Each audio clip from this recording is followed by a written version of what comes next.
بسم الله الرحمن الرحيم. يا أيها المزمل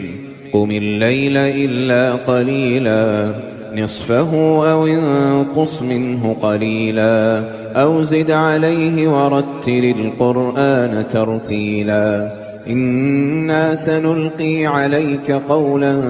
ثقيلا إن ناشئة الليل هي أشد وطئا وأقوم قيلا إن لك في النهار سبحا طويلا واذكر اسم ربك وتبتل إليه تبتيلا رب المشرق والمغرب لا إله إلا هو فاتخذه وكيلا واصبر على ما يقولون واهجرهم هجرا جميلا وذرني والمكذبين أولي النعمة ومهلهم قليلا إن لدينا أنكالا وجحيما وطعاما ذا غصة وعذابا أليما يوم ترجف الأرض والجبال وكانت الجبال كثيبا مهيلا إنا أرسلنا إليكم رسولا شاهدا عليكم كما أرسلنا إلى فرعون رسولا فعصى فرعون الرسول فأخذناه أخذا وبيلا فكيف تتقون إن كفرتم يوما يجعل الولدان شيبا السماء منفطر به كان وعده مفعولا إن هذه تذكرة فمن شاء اتخذ إلى ربه سبيلا إن ربك يعلم أنك تقوم أدنى من ثلثي الليل ونصفه وثلثه وطائفة من الذين معك والله يقدر الليل والنهار علم أن لن تحصوه فتاب عليكم فاقرؤوا ما تيسر من القرآن علم أن سيكون منكم مرضى وآخرون يضربون في الأرض يبتغون من فضل الله وآخرون يقاتلون في سبيل الله فاقرؤوا ما تيسر منه وأقيموا الصلاة وآتوا الزكاة وأقرضوا الله قرضا حسنا وما تقدموا لأنفسكم من خير تجدوه عند الله هو خيرا وأعظم أجرا واستغفروا الله إن الله غفور رحيم. بسم الله الرحمن الرحيم. الرحمن علم القرآن خلق الإنسان علمه البيان الشمس والقمر بحسبان والنجم والشجر يسجدان والسماء رفعها ووضع الميزان ألا تطغوا في الميزان وأقيموا الوزن بالقسط ولا تخسروا الميزان والأرض وضعها للأنام فيها فاكهة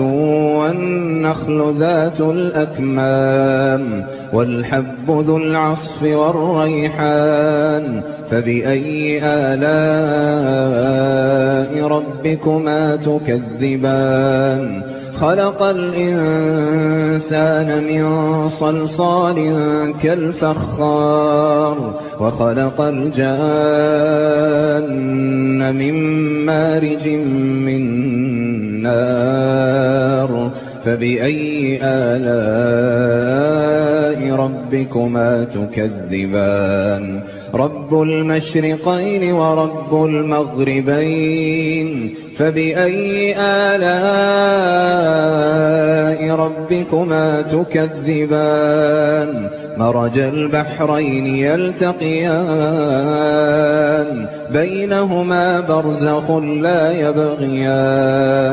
بينهما برزخ لا يبغيان فبأي آلاء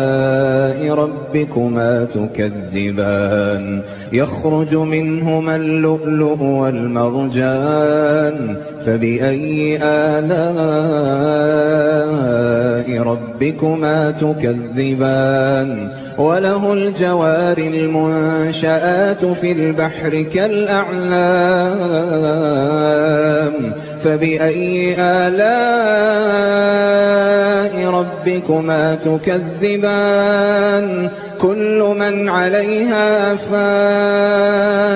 كل من عليها فان ويبقى وجه ربك ذو الجلال والإكرام فبأي آلاء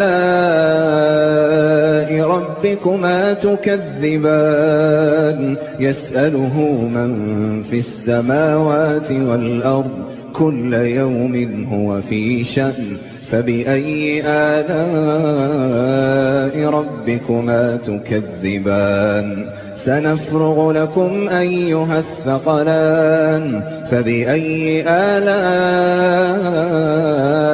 ربكما تكذبان يا معشر الجن والإنس إن استطعتم أن تنفذوا من أقطار السماوات والأرض فانفذوا لا تنفذون إلا بسلطان فبأي آلاء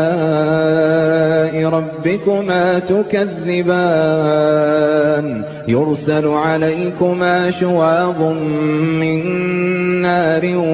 ونحاس فلا تنتصران فبأي آلاء ربكما تكذبان فإذا انشقت السماء فكانت وردة كالدهان فبأي آلاء ربكما تكذبان فيومئذ لا يسأل عن ذنبه إنس ولا جان فبأي آلاء ربكما تكذبان يعرف المجرمون بسيماهم فيؤخذ بالنواصي والأقدام فبأي آلاء ربكما تكذبان هذه جهنم التي يكذب بها المجرمون يطوفون بينها وبين حميم آن فبأي آلاء ربكما تكذبان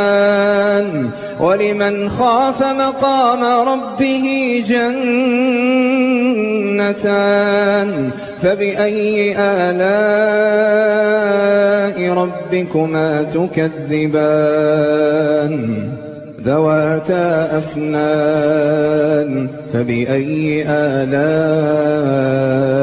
ربكما تكذبان فيهما عينان تجريان فبأي آلاء ربكما تكذبان فيهما من كل فاكهة زوجان فبأي آلاء ربكما تكذبان متكئين على فرش بطائنها من استبرق وجنى الجنتين دان فبأي آلاء ربكما تكذبان فيهن قاصرات الطرف لم يطمثهن إنس قبلهم ولا جان فبأي آلاء ربكما تكذبان كأنهن الياقوت والمرجان فبأي آلاء ربكما تكذبان هل جزاء الإحسان إلا الإحسان فبأي آلاء ربكما تكذبان ومن دونهما جنتان فبأي آلاء ربكما تكذبان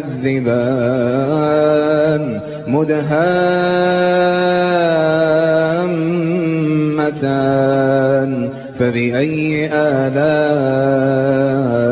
ربكما تكذبان فيهما عينان نضاختان فبأي آلاء ربكما تكذبان فيهما فاكهة ونخل ورمان فبأي آلاء ربكما تكذبان فيهن خيرات حسان فبأي آلاء ربكما تكذبان حور مقصورات في الخيام فبأي آلاء ربكما تكذبان لم يطمثهن إنس قبلهم ولا جان فبأي آلاء ربكما تكذبان متكئين على رفرف خضر وعبقري حسان فبأي آلاء ربكما تكذبان تبارك اسم ربك ذي الجلال والإكرام.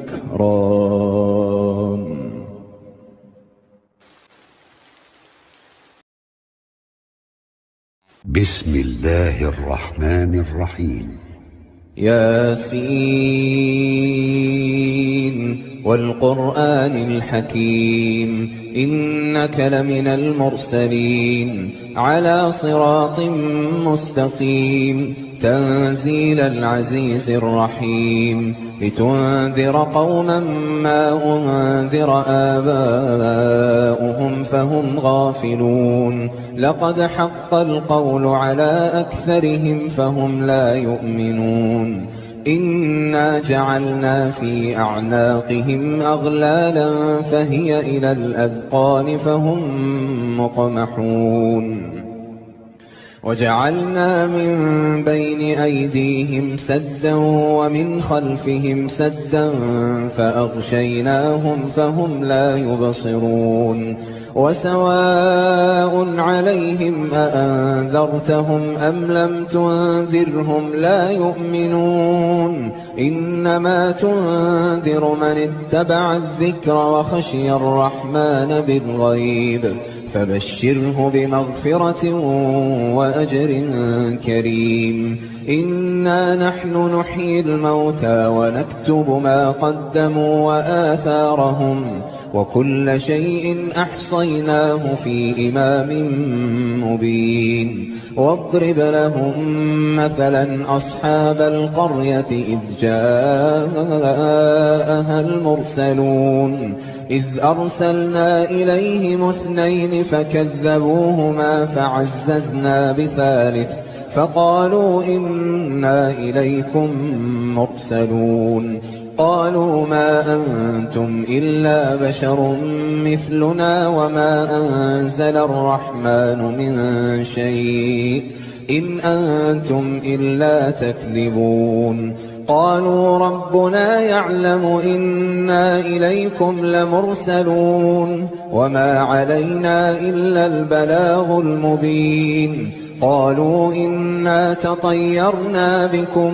لئن لم تنتهوا لنرجمنكم وليمسنكم منا عذاب أليم قالوا طائركم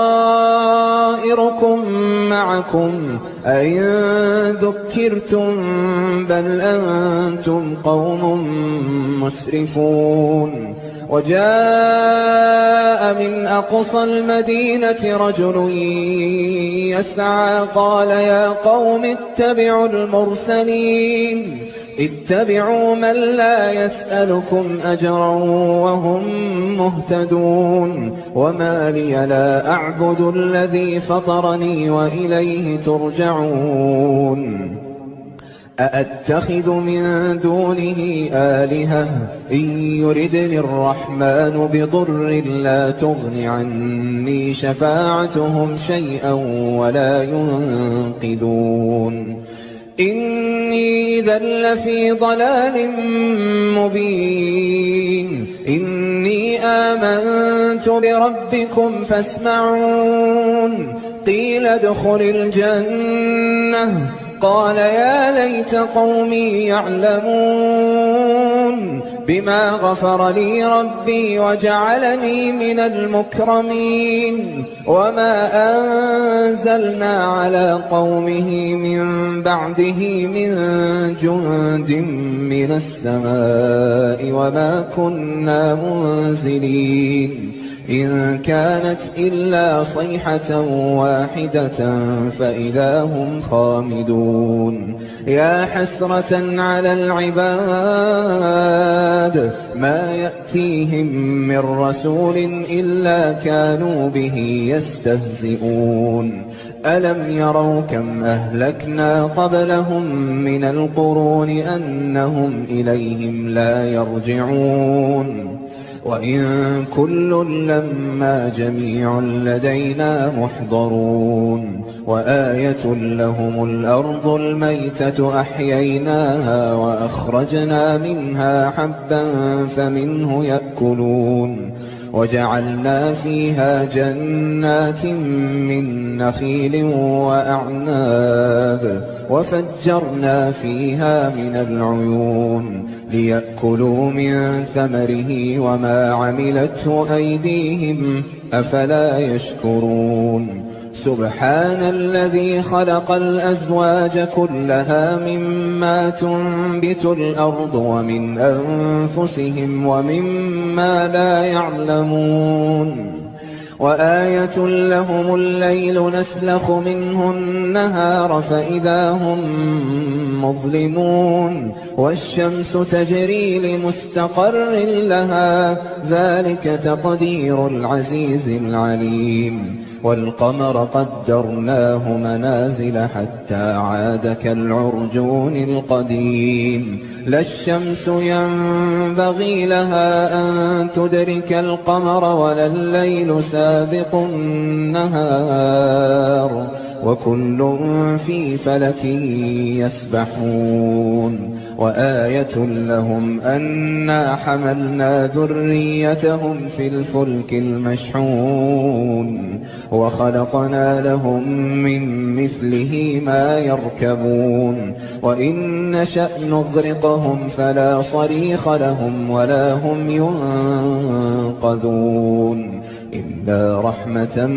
منا ومتاعا إلى حين وإذا قيل لهم اتقوا ما بين أيديكم وما خلفكم لعلكم ترحمون وما تأتيهم من آية